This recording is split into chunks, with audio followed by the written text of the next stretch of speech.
The other day, someone said something to me and they were like, laziness is a conversation ender. And it made so much sense to me because it's like, when you say you're lazy, it's not because you're really lazy. It's just because it's an excuse. It's like, I'm not going to do that because I'm lazy, but it's a lie. You're not going to do that because you're not ready to do it yet. You don't know how to do it yet. And instead of figuring out on the spot and explaining yourself to somebody, you just label yourself as lazy.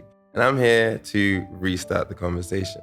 I don't believe any of us are lazy. To be lazy is to be inactive. To be lazy is to take no action. And I know you, especially if you're watching this, you take action. If you're somebody like me, it's like you probably have a lot of ambition and you probably want to do a lot of things. And in that situation, you feel lazy when you compare yourself to other people. You feel lazy when you set yourself tasks and it's unreasonable because you don't give yourself enough time to be you in the process. You feel lazy when you forget that it's actually about who you become and not where you go. You feel lazy when you have to sit down because you were rushing for so long that you had to burn out before you could continue. And in that moment, you look at yourself and you're like, yo, I'm lazy, but it's a lie. You take action. And that's why I love the concept of busy doing nothing, because I'm doing nothing so that I can do something. I have a line in one of my songs and it's like, work is a reward for rest, and that's why lazy people do it best. And I'm not gonna lie, most of my favorite creatives, even friends, it's the lazy ones that really do the well. They do the well. It's the lazy ones that really do it well. And we're here to talk about why. Welcome to Busy Doing Nothing. My name is Ephraim.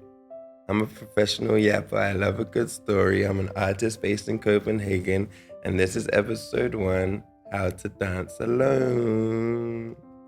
So we're here to talk about laziness. We're here to talk about focusing on yourself. We're here to talk about acceptance, and if you're here to talk about that too, then welcome. Do you ever feel like you're too much? Do you ever feel like you give too much? Do you ever feel like there's not enough space for you, like you have so much to give and it just makes other people uncomfortable? Well, then this is for you. That's kind of what birthed the song How to Dance Alone. I've been in Denmark for quite a while now. It's been like 11 years, and only last year did I change the limiting belief that I had that there wasn't enough space for me. I'm somebody who likes to give a lot, and I remember coming to Denmark and just there was such a big contrast between my loud expression and the Danish calm, because I'm being polite, the Danish calm expression. And so it made me feel like I was too much. And I'm here to let you know that if you feel the same way, you're not too much. There's always space for you. But sometimes it requires you to dance alone until you find that space. Because maybe the difference between you and the people around you isn't actually what separates you, but it's actually bringing you closer. You're not physically getting closer to them. They're just becoming more inspired to add a little bit of your spice into their life the more you remain too much for them. If everybody was the same, it would be super fucking boring. And so How to Dance Alone is finding yourself in a space where it's like, I love being here, and you drive me to 7. You take me to heaven. It's so amazing. But you're not here with me. You're only here when it benefits you. And in that situation, How to Dance Alone is accepting that and being like, you know what? It's okay. You will never be able to love me the way I love me, or support me the way I support me. And so in that situation, I'm going to take the attention I'm giving to you and I'm going to place it on myself. How to Dance Alone is a song written about the situation that I found myself in many times, where I'm just chasing someone who enjoys my attention but doesn't have the willpower or haven't made the decision to chase me back, leaving me feeling restless, too much, overthinking, and just craving something that I'm giving to them by actually myself, which is my own focus. Dancing is a metaphor for celebrating life, being in your body. It's not physically dancing, but rather than fighting your way through life, we like to look at it as dancing our way through life. A while back, I wrote this poem called Somewhere and Nowhere, and I want to share it with you. Maybe you can relate to being somewhere, which is like feeling like there's something worth being in that location, situation, environment, relationship, friendship. There's something there, but at the same time, you're not receiving what you're giving to that situation, so there's nothing there. And that's the feeling of being like, I'm nowhere to be found in this situation. I realized I would happily neglect the magic in my life just to taste the magic in yours, and I don't like that. I would gladly drain me and change my schedule just to see you make me happy, and that scares me. So I'm actually really grateful for where we're at, right in between somewhere and nowhere. At least here I can face my fears of being alone. Here I can build a place to call home. So I don't have to go nowhere to meet you, but rather we can meet somewhere near me. I need to act on my inspiration before you can be my muse, and focus on my passions when there's no one here to lose. I have everything to gain, and what I gain I'll share with you. I put passion in my pain until my pain makes someone new. That's how we go from nowhere to somewhere. And that's why we dance alone. I love the play on words. It's like how to, parentheses, people end up dancing alone is how two people end up dancing together. When was the last time I found myself neglecting my own magic? Bruv, last week. Yeah.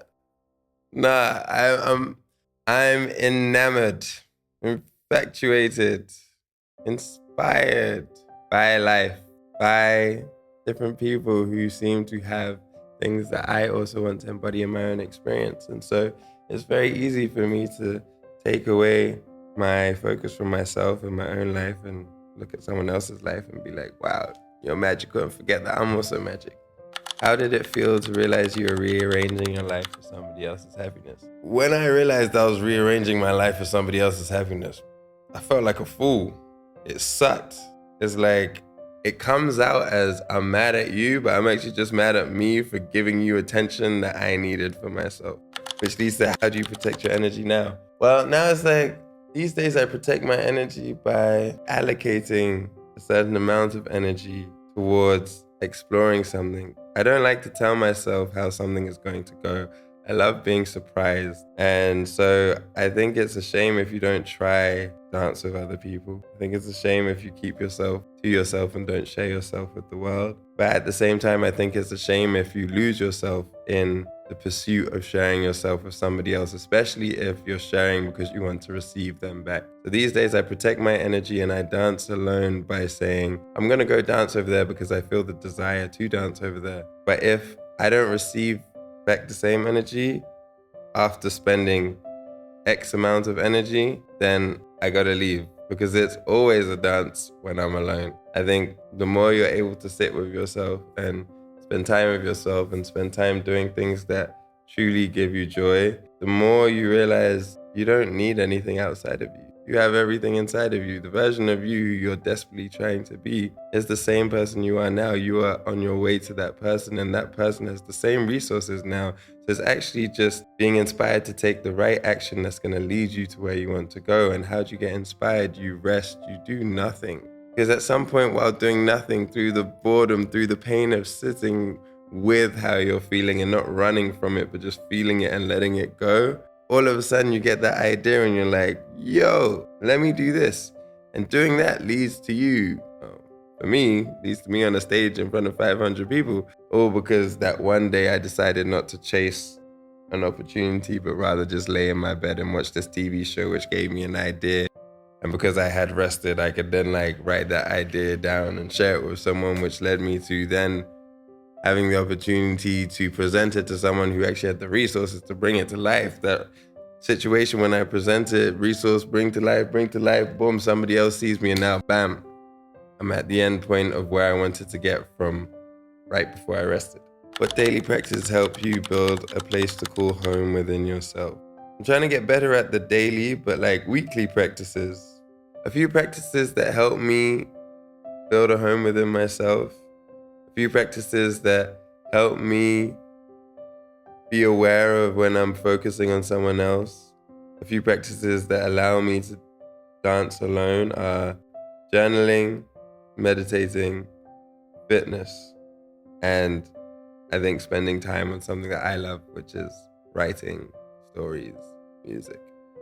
Why do these help? Next time you have a problem, I just want you to try something if you dare. And it's like, if you're looking for an answer, just literally sit down in silence for 10 minutes. Now, I can guarantee you'll know what you need to do next. And that's why I think journaling, meditating, and fitness help so much, because they get you out of your head, which is constantly trying to logic the solution to a problem, and put you in your body, which is a lot more intuitive. And when I say put you in your body, I mean, it's weird, but like right now I'm focusing on how my feet feel in these shoes instead of thinking about how the camera is looking at me.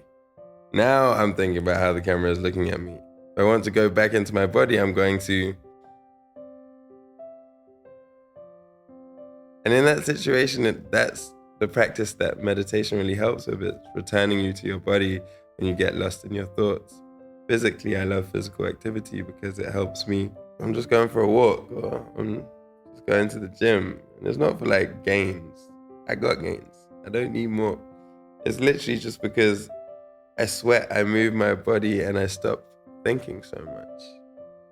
And I think journaling especially, I love to journal. Journaling is like, hey, I'm feeling this way. And as soon as I write it down, then a voice in my head goes, yeah, cool, you're feeling that way. But remember how you did this? And remember, it's like, it's hard to look at you being a bitch on paper. It don't really make sense. So I can like read your journal entry. I'm just gonna open the book at some random place, and I guess that's what's gonna need to come through, just so you understand what it's like to actually journal. Today you're ready for the day. Today you're asking yourself to put a little more effort into your craft, to approach it with structure. You want to continue thriving, and you're excited by the thought of streamlining your creativity. Today you're grateful for the good sleep you received last night. Today you're grateful to be able to take it one day at a time, one step at a time. Today we rest and create a schedule we can show up to that will fulfill our needs and desires. Today we have the desire to feel as if our future self would. Today we start and we stop in good time. Today you find presence relaxing. Getting lost in your thoughts feels hard today, so you return to the present with joy. Today you remember that you're already everything you want to be. Today you spend time doing nothing. Today you don't force, you nudge, or you stop. And I think just already, randomly, that's the first passage like I'm opening up to. And this is me telling myself the story of what today is going to be. And I feel like journaling is a balance between telling the story of what it has been to then telling the story of what it's going to be. Let me see if I can find the has been. Here we go, 27th January. I accept that I'm struggling to accept the jet lag. This time alone is telling me all that I want to do, but don't feel like I have the energy for stuff like plan my dreams, enjoy taking small steps, plan when you're going to plan. Prepare for the day, do better, smoke less, run more, get back in the gym, build, focus on yourself, feel better, let's go, make music, play guitar, go. And I'm like, bro, it's 5 a.m. and I've slept for 4 hours. And I'm concerned that I won't have energy later. Ha! Hello, when later is for the future now. To-do list today. Let me read the day after. I'm tired, overwhelmed, lost in weed smoke, and ready to return to the light of day. How do I do this? I swallow an uncomfortable pill of discomfort and digest. Once in the system, a slow change occurs. Planning is the key. Break it down into small steps. I think this is just like a major key towards what I've been saying, which is really like the small steps. What's the first small step you can take to dance alone? It goes, how does it happen? You fill my cup and drive me to 7. You know I love when I'm on tour with no one else. I'm barely yours and no one knows. But I know that you do miss my hands. Now I'm searching on YouTube how to dance alone. All night long, I want you all night long. Put you in my lungs and breathe you all night long. Baby, you're no fun if you're not all night long. Now the whole night's gone and you're not in my arms. That to me is a celebration of how amazing it is to try and dance with you, or the times that we have danced. But it's also an acceptance of it's painful to not have you when I want you. And in that situation, that's how I heal my inner child. I accept that it's painful despite the fact that the pain came with some joy.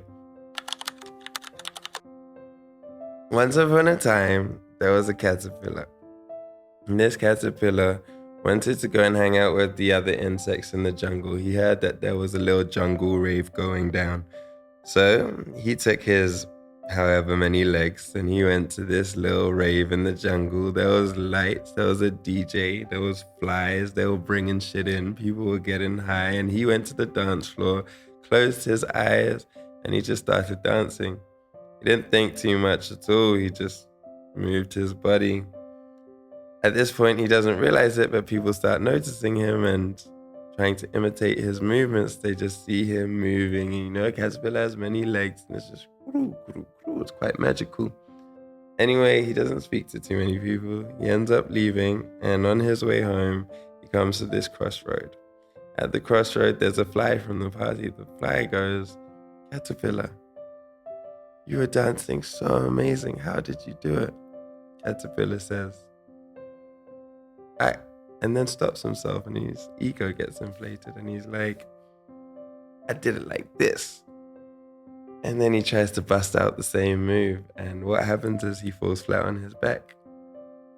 And then the fly starts laughing, and the fly is like, "Caterpillar, you're such a joker. You should have done that too at the party." And the moral of this story is that we don't know what we're doing unless we're not thinking about doing it.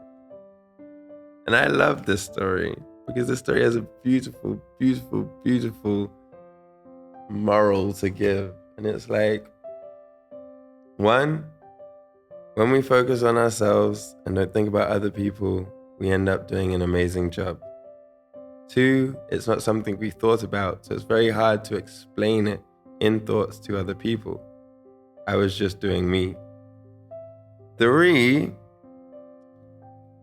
the caterpillar was attractive because they blocked out the world and focused on themselves. And in the context of how to dance alone, ultimately, the partner that doesn't want to be your partner, the person involved in the situation you're in that isn't giving as much as you, is focusing on their experience. They are dancing alone and you're trying to dance together.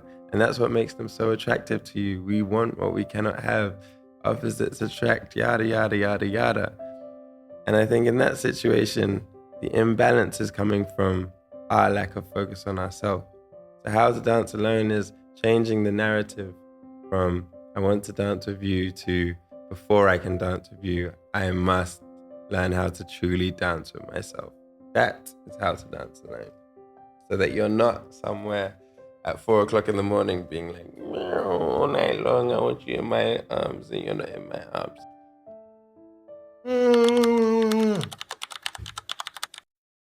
Cool.